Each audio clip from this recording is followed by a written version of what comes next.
Terletak di pesisir selatan Kabupaten Trenggalek, Pantai Lembah Watu Pawon menawarkan keindahan pemandangan yang tak dimiliki pantai-pantai lainnya. Pantai kecil yang berlokasi di Desa Nglebeng, Kecamatan Panggul ini memiliki daya tarik tersendiri, yaitu adanya bebatuan halus dan terhampar di bibir pantai. Angin semilir yang sejuk dipadukan deburan ombak yang menghantam bebatuan menjadi pilihan yang tepat bagi wisatawan yang ingin mencari ketenangan di hari libur. Lembah Watu Pawon berada di satu lokasi dengan Pantai Kuyon. Tak kalah menarik, Pantai Kuyon juga punya daya tarik tersendiri kala senja datang. Pantai tersebut punya hamparan sawah yang berada tepat di pinggir pantai. Pemandangan di sore hari makin memukau dengan adanya aktivitas nelayan lokal yang bersiap untuk melaut. 7 hingga 8 orang nelayan bergotong royong memikul perahu dari ujung pantai menuju perairan sebelum akhirnya berlayar. Untuk menuju Pantai Kuyon maupun Lembah Watu Pawon, wisatawan harus terbiasa mengendarai kendaraan ke pegunungan. Jalanan naik turun membelah perkampungan warga harus dilalui pengunjung untuk menuju pantai yang berjarak 8 km dari pusat Kecamatan Panggul tersebut.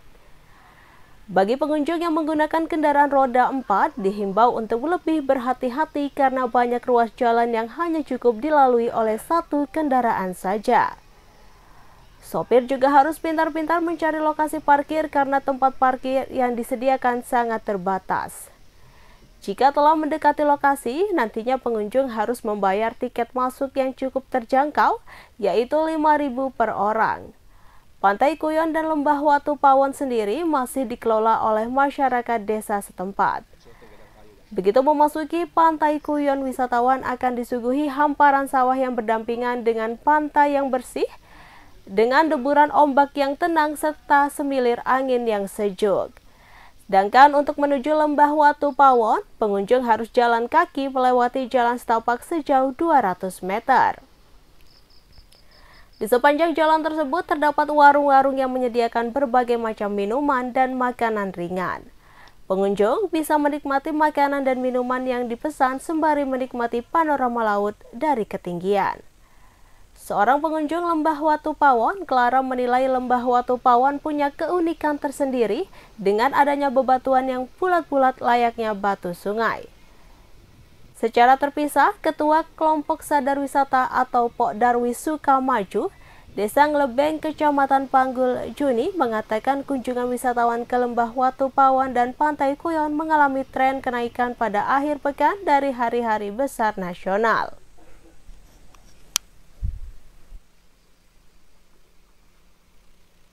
Mbaknya siapa mbak namanya mbak? Nama saya Penti dan nama saya Clara. Dari mana ini mbak? Dari Numpang di sini, orang sini. Oh, oke. Mbak, pantai ini sudah lama dibuka untuk wisata ya? Baru. Masih baru ya? Menurutmu gimana pantai ini? Bagus. Bagusnya gimana? Bagusnya karena pantainya ada yang apa namanya ini batu-batunya bulat-bulat terus aspek begitu bagus. Buat foto-foto pemandangannya juga bagus. Dibanding dengan pantai lain? Ya lumayan lah, hampir sama. Kalau harga tiket masuknya berapa ke sini, Mbak? 5.000. Tapi kalau orang sini nggak dibayarkan, Mas. Kalau aksesnya menuju ke sini gimana, Mbak? Akses jalannya menuju ke sini? Ya kalau Bisa lewat Google Map. Kalau jalannya masih terjal atau sudah mulus, Mbak? udah. Ya kalau menurut orang-orang tuh jalannya susah kalau nggak sini. Tapi kalau menurut orang-orang sini sudah biasa. Oke. Pemirsa, seekor biawak berukuran sekitar 1,5 meter mengagetkan satu keluarga di Jalan Raja Wali Gang 1, Kelurahan Karangdalam, Kecamatan Kabupaten Sampang, Madura, Senin 29 April 2024. Pasalnya, biawak tersebut masuk ke dalam rumah keluarga Pak Wasik pasca menyantap ayam milik warga. Tamu tak diundang itu masuk begitu saja tanpa menghiraukan pemilik rumah dan bersembunyi ke kamar mandi. Sehingga membuat pemilik rumah memilih mengunci biawak itu dari luar dan bergegas menghubungi pemadam kebakaran setempat untuk proses evakuasi.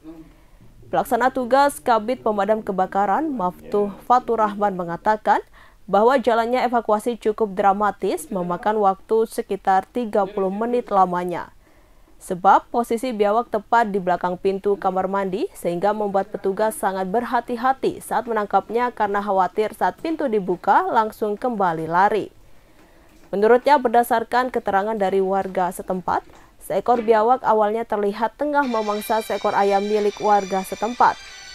Kemudian pemilik ayam mengejar biawak tersebut lalu masuk ke rumah warga milik Wasik dan biawak terdiam di kamar mandi.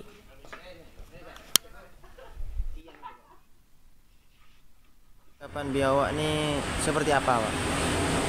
Baik, untuk kronologis awal kita dari pertama mendapatkan informasi laporan dari warga itu jam 1:30 siang bahwa ada biawak yang lari dari lokasi sawah yang lari ke jalan raya. Kebetulan di situ ramai, akhirnya biawak itu kembali masuk ke rumah warga. Rumahnya pemilik yaitu Pak Besik itu ke rumah warga, kebetulan di kamar mandi. Terus waktu penangkapan gimana anggotanya? Untuk penangkapan memang kami kemarin tim yang hadir tidak lengkap karena waktu itu mungkin sebagian ada yang hari raya mungkin belum datang. Itu kurang lebih 4 orang. Kebetulan ini yang membantu untuk evakuasinya. Itu biawak pas dilakukan penangkapan berapa menit atau berapa jam? Itu memang kami 30 menit karena itu agak lama karena kita ada sedikit kendala. Yang pertama, biawak itu sudah memangsa ayam mungkin milik warga. Yang pertama, yang kedua, biawak itu larinya ke kamar mandi sehingga kami agak kesulitan juga mengevakuasinya karena biawaknya cukup besar. Berarti itu di rumah kamar mandi warga atau gimana, Pak? Di rumah kamar mandi warga.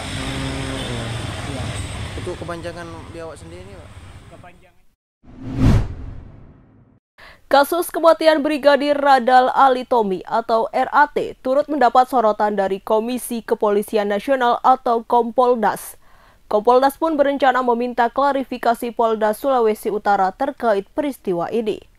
Komisioner Kompolnas Pongki Indarti mengatakan pihaknya ingin menanyakan terkait kepentingan Brigadir RAT di Jakarta, apakah untuk cuti atau dalam rangka perbantuan kesatuan kerja di wilayah Jakarta. Pongki pun mempertanyakan alasan Brigadir RAT diperbantukan di wilayah Jakarta. Padahal selama ini anggota Polantas itu bertugas di Sulawesi Utara. Hal ini sekaligus menindaklanjuti pernyataan dari istri Brigadir RAT, Novita Hussein, yang menyebut suaminya bertugas. Pongki lantas merekomendasikan agar jenazah Brigadir RAT dilakukan autopsi untuk memperjelas kematian. Selain terhadap Polda Sulawesi Utara, Kompolnas juga akan meminta klarifikasi dari Polda Metro Jaya. Adapun terhadap Polda Metro Jaya, Kompolnas akan meminta penjelasan terkait sejauh mana proses penyidikan yang saat ini tengah dilakukan.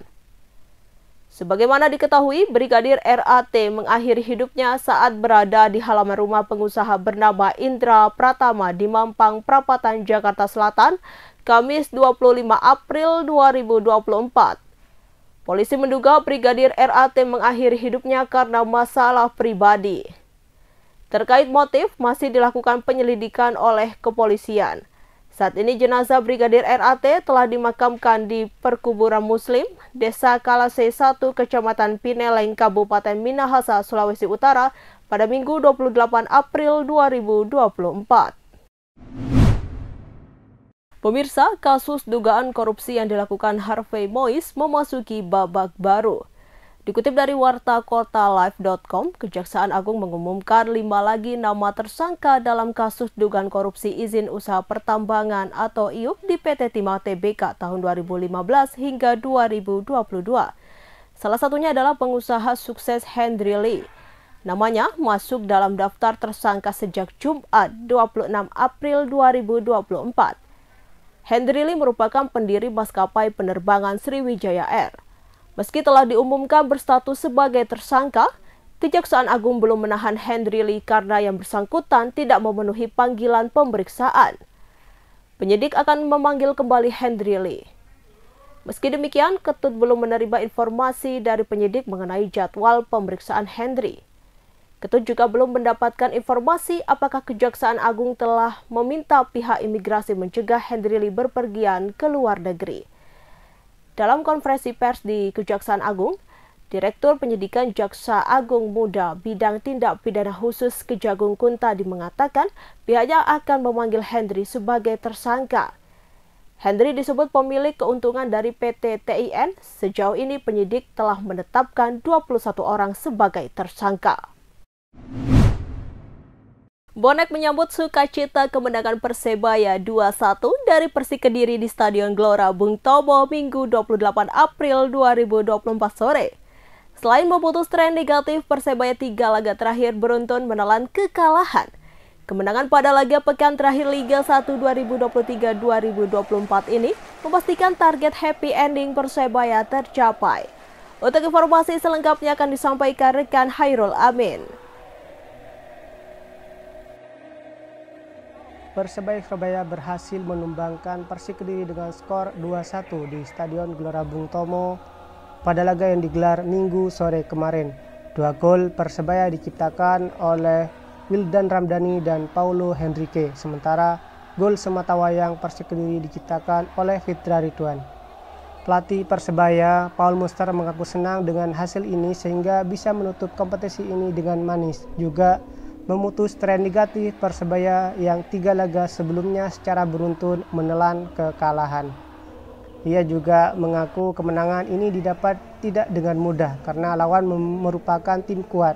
Bahkan ia harus melakukan ubahan taktik di babak kedua, termasuk memasukkan Paulo Henrique, striker yang menciptakan gol kemenangan di menit tambahan waktu.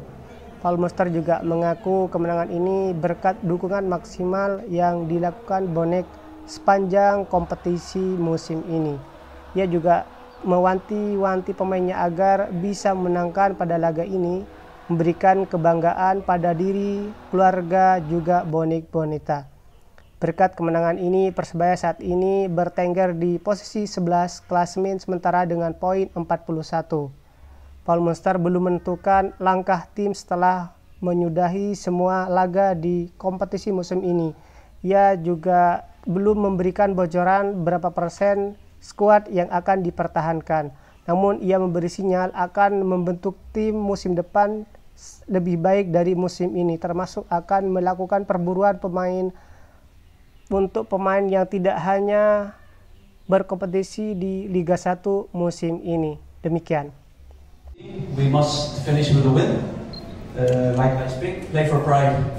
Pride for yourselves, for your family, for the Bonita fans and the people of Surabaya. We must finish with a win, and it worked. It happened in the first half. Willian had a big chance, so we speak half time. But it's strikers, it happens. I was a striker. I gave him some advice. It's over. Focus second half. You have the next chance, supplementary chance. Goal. Disappointed with the conceding goal. I'm not happy with the goal, how we concede. But then we make a tactical change. We bring Paulo in. It's good. The supporters, they build them up, give them confidence, and they have a chance to score. So finish with a win, happy ending. Dia bagus. Oke, Wildan, bagaimana rasanya mencetak pertandingan terakhir di musim ini di depan ribuan bonek? Ya tentunya rasa senang, rasa bersyukur yang saya pertama panjatkan gitu. Terus juga apa yang tadi disampaikan sama Coach Paul, benar kita ditekadkan untuk meraih 3 poin di akhir match ini. Ya alhamdulillah berhasil dan kita kerja keras dapat 3 poin untuk supporter semuanya.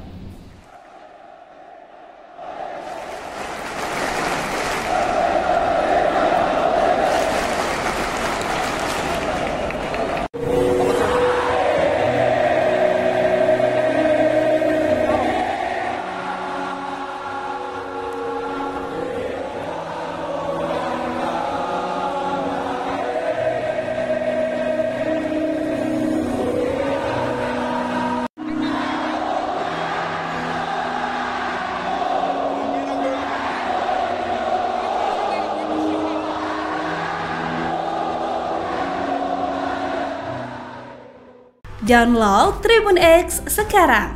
Menghadirkan lokal menjadi Indonesia.